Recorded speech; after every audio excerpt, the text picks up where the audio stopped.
Приветствую всех на своем канале. Меня зовут Ангелина.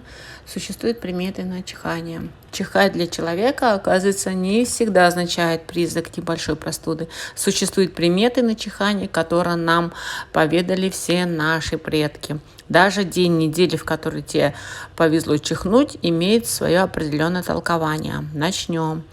Чихание по дням недели. Чихать в понедельник означает, что нужно определенно осторожным и внимательным в отношении других людей.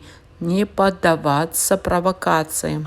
Во вторник чихнул, скоро будет нежданные гости. Чихание в среду принесет какие-то известия и новости. Чихание в четверг к положительным, хорошим эмоциям, полученные от радостного, неожиданного события. Пятницу благоприятствует чихающим влюбленным. Их ждет долгожданное свидание. Если чихнешь в субботу, сразу же нужно загадывать желание. Для чихающих в субботу желание исполняется быстрее.